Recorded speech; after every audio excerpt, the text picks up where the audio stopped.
दोस्तों स्टडी 91 के YouTube channel में आप सभी का बहुत बहुत स्वागत है। और आज दोस्तों साइंस के प्रैक्टिस बैच में पार्ट नंबर 16 को कवर करने जा रहे हैं। जी हाँ दोस्तों, जिन लोगों का भी साइंस कमजोर है वो इस पार्ट को देखने के बाद महसूस करेंगे कि धीरे धीरे साइंस के प्रश्नों पर उनकी पकड़ अच्छी बन पा रही है। ठीक है, इसके पहले हम लोगों ने 15 पार्ट पर वीडियो क्लास दे चुके हैं, यह आपका 16वां लेक्चर है। तो अगर पीछे का 15 लेक्चर भी पढ़ेंगे तो आपकी बहुत अच्छी तैयारी हो पाएगी। और सबसे अच्छी बात है कि स्टडी 91 पर वीडियो देखने के साथ साथ आपको टेस्ट देने की भी फैसिलिटी दी जाती है ताकि आप टेस्ट दे पाओ। टेस्ट देने से आपको एक्यूरेसी का पता चल जाता है कि आप कितना सही कर पा रहे हैं, कितना गलत कर पा रहे हैं, इन सभी बातों का पता चल पाता है। ठीक है, तो अगर अभी तक आप लोगों ने स्टडी 91 का ऐप नहीं डाउनलोड किया है तो जल्दी से गूगल प्ले स्टोर से डाउनलोड कर लीजिए, क्योंकि उसके माध्यम से आपकी तैयारी और भी अच्छी हो पाएगी। चलिए स्टार्ट करते हैं और आज थोड़ा सा स्पीड में मैं लेकर चलूंगा, जल्दी जल्दी आपको जवाब देना है। ठीक है, करें रुधिर वर्णिका के संबंध में ध्यान दीजिएगा। रुधिर वर्णिका के संबंध में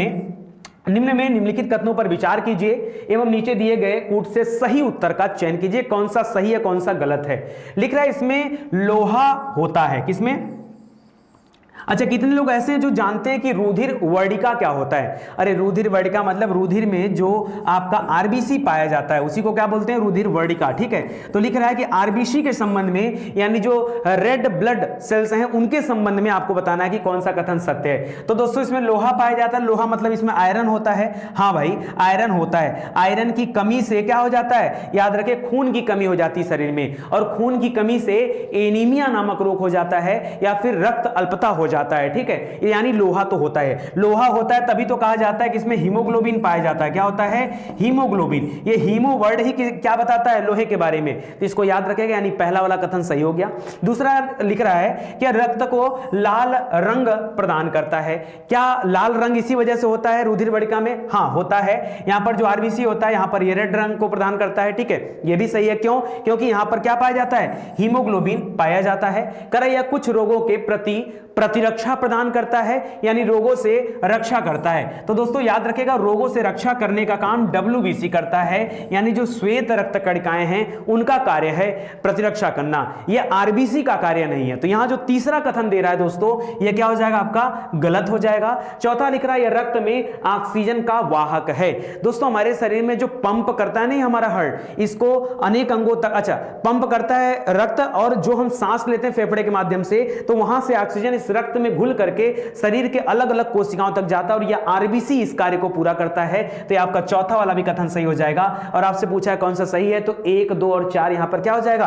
राइट आंसर हो जाएगा। मतलब ऑप्शन नंबर 3 आपका क्या है? सही है। समझ में आया? ऐसे जब आप डिटेल में प्रैक्टिस करते हैं तब जाकर के आपकी तैयारी पूरी हो पाती है। और ये आप साइंस देख रहे हैं। ठीक है, साइंस की सीरीज डेली शाम को 5 बजे दिया जाता है, और जीके जीएस अगर आपको इसी तरह से प्रैक्टिस करना होगा तो आप तैयार रहेगा रात के 9 बजे। ठीक है, यही स्टडी 91 चैनल पे या फिर एप्लीकेशन पे तैयार रहिए। हो सकता हो कभी किसी टेक्निकल वजह से यूट्यूब पे क्लासेस ना आ पाए, लेकिन एप्लीकेशन पे आपको डेली क्लास मिलेगा। ठीक है, अगर एप्लीकेशन पे रहेंगे तो। आगे देखिए, निम्न में से कौन सुमेलित नहीं है? जो सुमेलित नहीं है आपको उसके बारे में बताना है। लिख रहा है अदरक। अदरक लिख रहा है राइजोम से। केसर लिख रहा है बीज से। अफीम लिख रहा है अफीम की डुंडी से।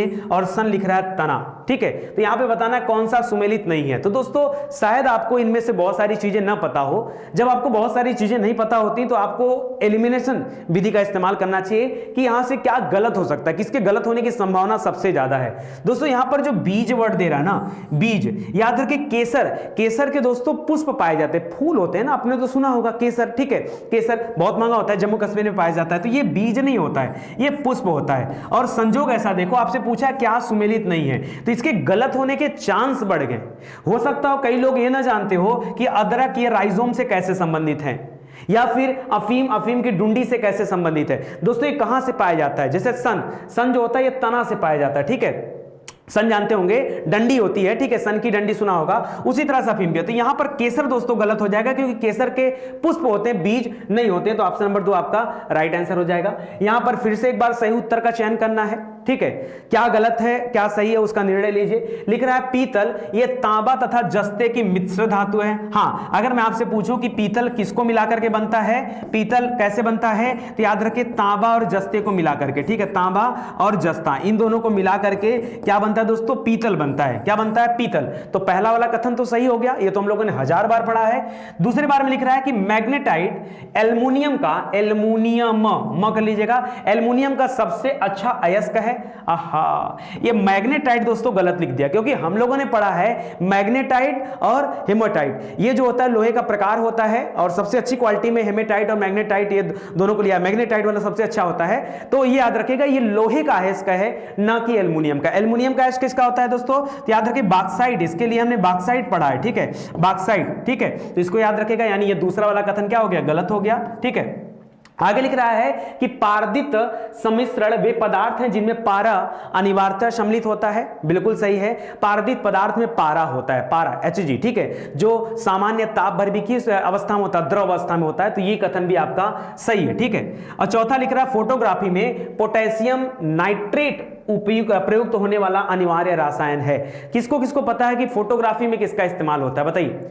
यहां लिख रहा है पोटेशियम नाइट्रेट, दोस्तों ये गलत है। हमने पढ़ा है कि सर फोटोग्राफी में सिल्वर ब्रोमाइड का इस्तेमाल होता है। किसका होता है, सिल्वर ब्रोमाइड। आप कहोगे सर इतना पता कैसे होता है, अरे पता इसलिए होता है कि जब आप डेली प्रैक्टिस करेंगे ना, तो सारे क्वेश्चन आपको हलवा लगेंगे, बढ़िया से खा लो, चम्मच लगाओ, खाते जाओ, ठीक है, क्या मजा आ रहा है जब डेली प्रैक्टिस करेंगे तब। सर कैसे होगी डेली प्रैक्टिस, आप ज्वाइन करो प्रैक्टिस बैच, कोई पैसे थोड़े मांग रहा हूं आपसे। हाँ, आपकी जीके जीएस आपकी साइंस सब मजबूत करने की जिम्मेदारी हमारी है। बताओ अगर ऐसे पढ़ोगे क्या कभी क्वेश्चन गलत होगा, कभी नहीं गलत होगा, ठीक है। ये चौथा गलत हो जाएगा, ये पहला और तीसरा आपका क्या हो गया, राइट आंसर हो गया। मतलब 1 और 3 यहां पर क्या है, सत्य है। बाकी कुछ पढ़ने की आवश्यकता नहीं, उत्तर देखो सीधा, 1 और 3 क्या है, सही है।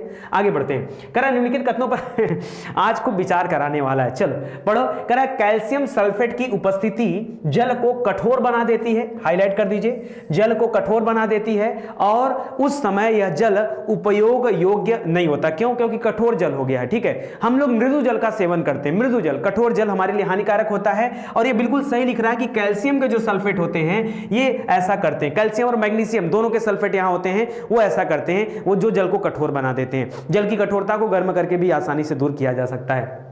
आगे देखिए, यानी ये कथन सत्य हो गया। हीरा तांबे और लोहे से भी कठोर है, हीरा को सबसे कठोर माना गया। हीरा कार्बन का अपरूप होता है, और हीरा अब तक का सबसे कठोरतम क्या है, धातु है। तो इसको भी आप सही कर सकते हैं।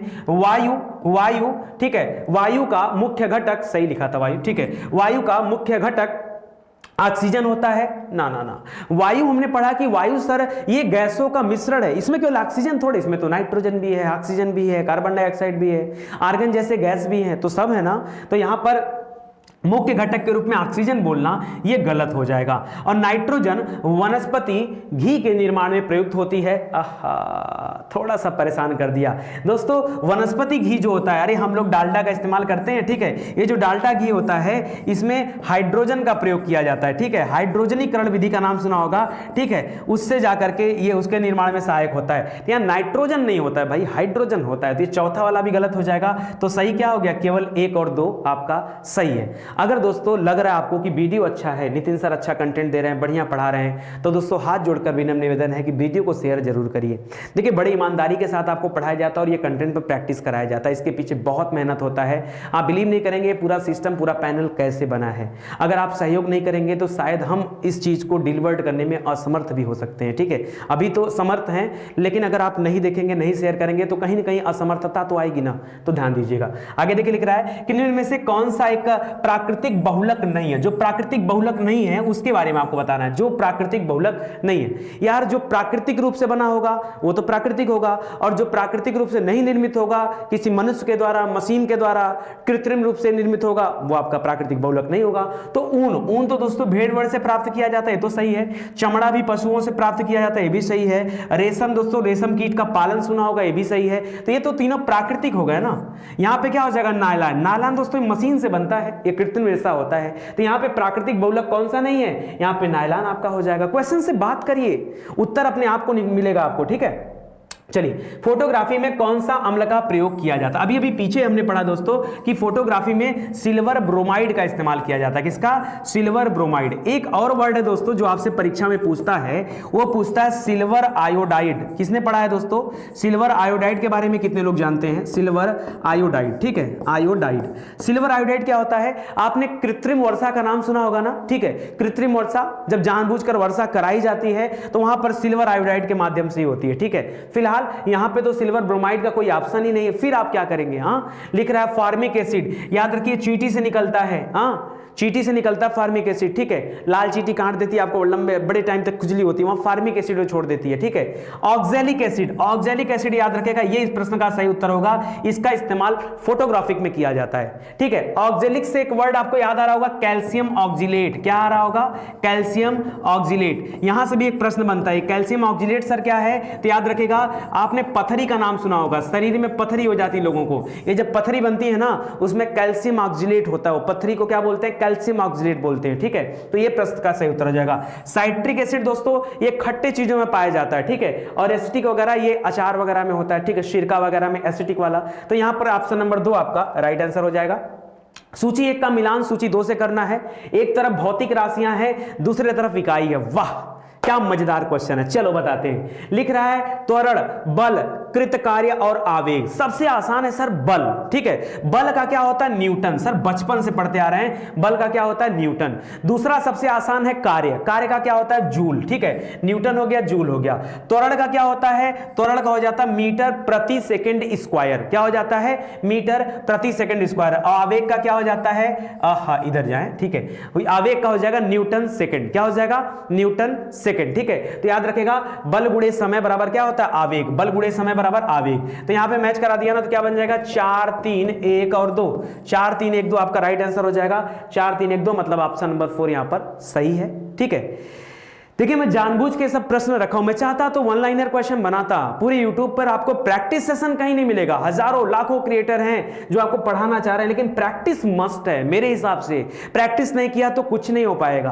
देखो अगला क्वेश्चन, समस्थानिक होते हैं, 2 ही शब्द आता है, या तो समस्थानिक पूछता है या तो समभारिक पूछता है। समस्थानिक यानी जिसका स्थान समान हो, जिसका परमाणु क्रमांक समान हो, और समभारिक मतलब जिसका परमाणु भार समान हो। तो समस्थानिक बोला तो इसका मतलब क्या है कि परमाणु भार समान नहीं, परमाणु भार भिन्न, किंतु परमाणु क्रमांक क्या होता है? समान होता है। उसे क्या बोला जाता है? समस्थानिक कहा जाता है, ठीक है। तो समस्थानिक का मतलब ही है कि उसका स्थान क्या है? बराबर है। तो याद रखिए समस्थानिक हो जाएगा। जैसे हाइड्रोजन के 3 समस्थानिक होते हैं, एक होता है H1, ठीक है, 1H1 इसको प्रोटियम बोलते हैं, 1H2 इसको ड्यूटेरियम बोलते हैं, 1H3 इसको ट्राइटियम बोलते हैं, ठीक है। तो इसको याद रखिएगा, इंपॉर्टेंट है।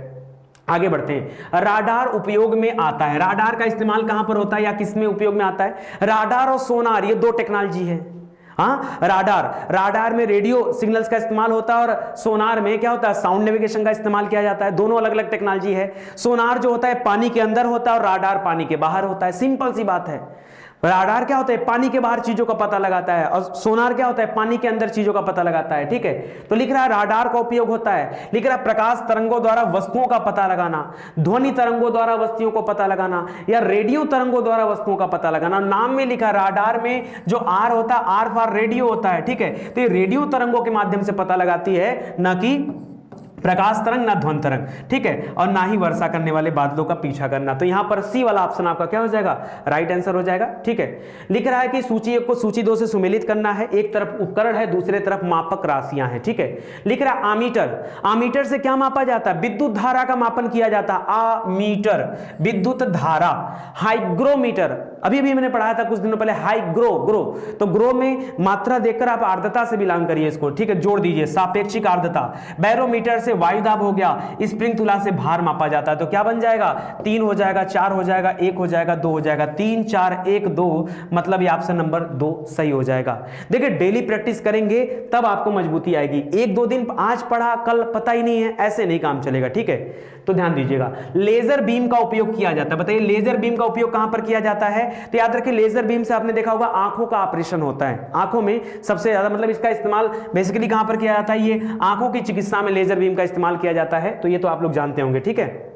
आगे देखिए, जीनोम चित्रण का संबंध है, जीनोम चित्रण, ठीक है, जीनोम चित्रण का संबंध किससे होता है दोस्तों, लिख रहा है रक्त वर्गीकरण से, जीन्स के चित्रण से, स्नायु, जीन्स मतलब पहनने वाला जीन्स नहीं, जीन की बात कर रहा है, जीन, जीन अनुवांशिकता वाला जीन, ठीक है, याद रखेगा। इसका सही उत्तर भी हो जाएगा, जीनोम चित्रण का संबंध किससे, ये जीन्स का चित्रण करता है, ठीक है, इसको याद रखिए, ऑप्शन नंबर बी यहां पर राइट आंसर हो जाएगा। देखिए लिख रहा है, जीन कोशिकाओं की वह मूल इकाई होती है जिसमें उस जीव की सभी अनुवांशिक जानकारियां और लक्षण विद्यमान होते हैं। किसी जीव के जीन्स के चित्रण को जीनोम चित्रण कहा जाता है और जीन गुणसूत्रों में स्थित होता है और गुणसूत्र की संख्या कितनी होती है, 23 जोड़ी होती है। डीएनए ही जीवन का आधार भी माना जाता है, ठीक है, फोरेंसिक लैब वगैरह में इसी की जांच तो होती है ना, डीएनए की जांच पड़ताल होती है।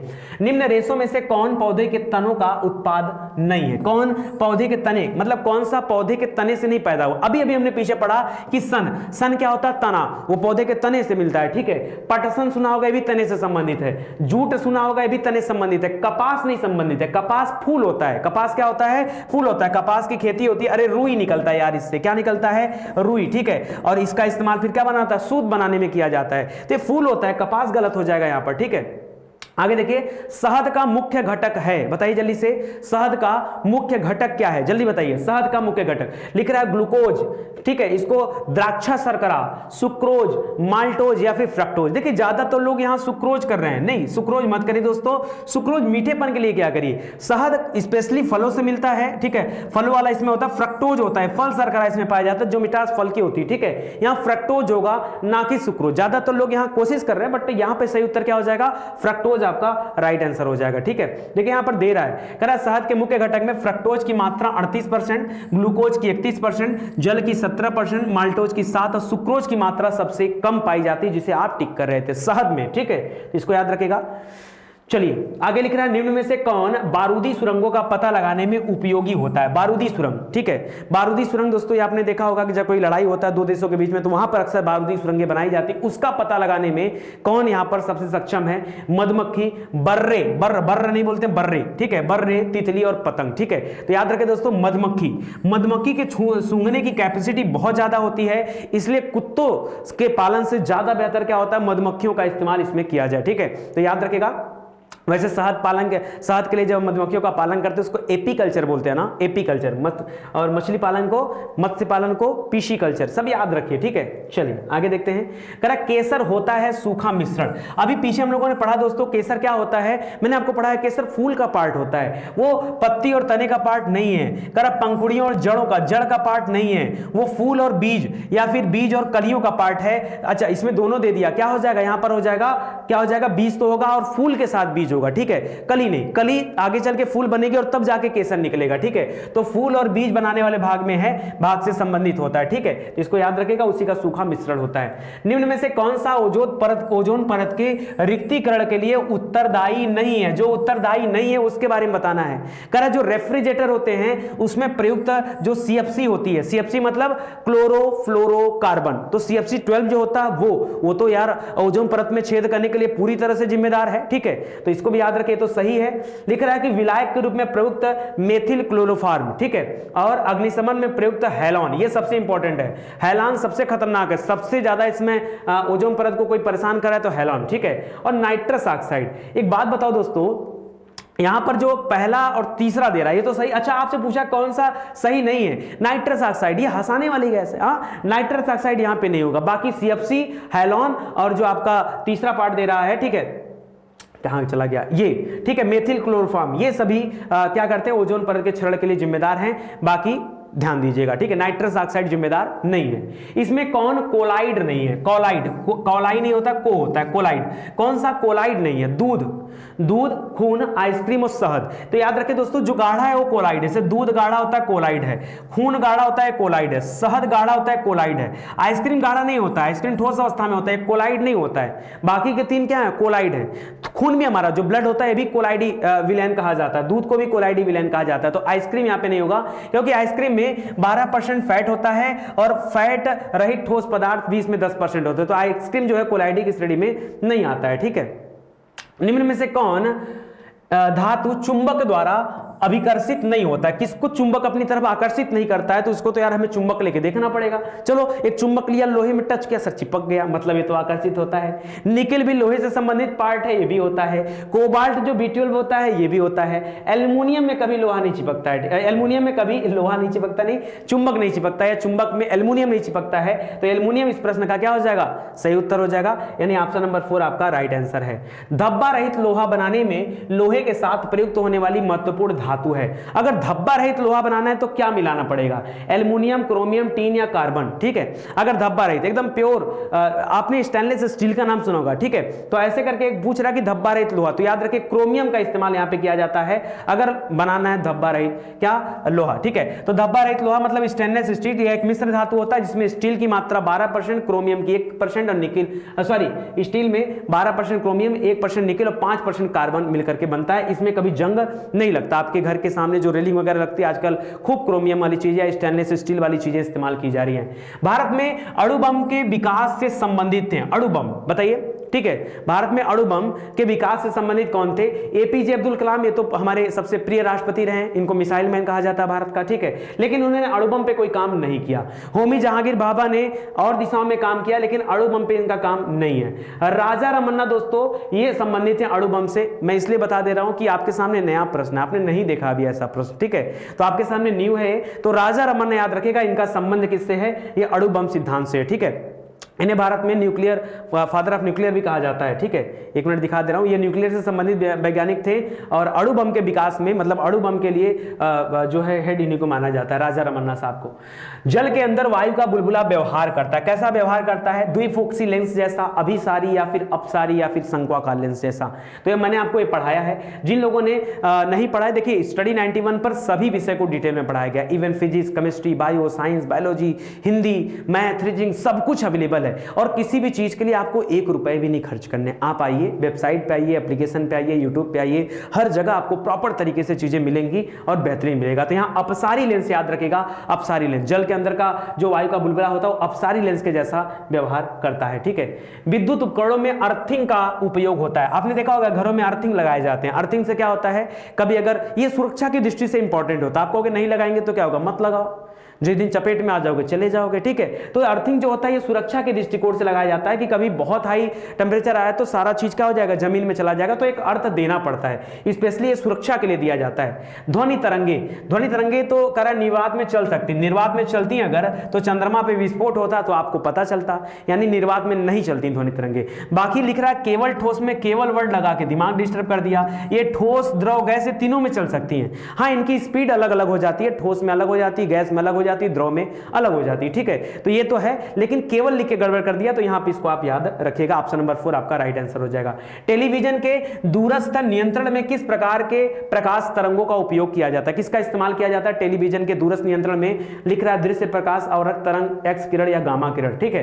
देखिए एक्स किरण, गामा किरण ये चिकित्सा से संबंधित है, दृश्य प्रकार ये सूर्य से संबंधित है और यहां पर राइट आंसर होगा अवरक्त तरंगे, ठीक है। जो अवरक्त तरंगे होती हैं उसका इस्तेमाल टेलीविजन के दूरस्थ नियंत्रण में किया जाता है, ठीक है। तो आज के लिए दोस्तों बस इतना ही, उम्मीद करता हूं आपको अच्छा लगा होगा, ठीक है। आप सभी का बहुत बहुत धन्यवाद, मिलते हैं अगले लेक्चर में, तब तक के लिए जय हिंद, जय Bharat, thank you so much.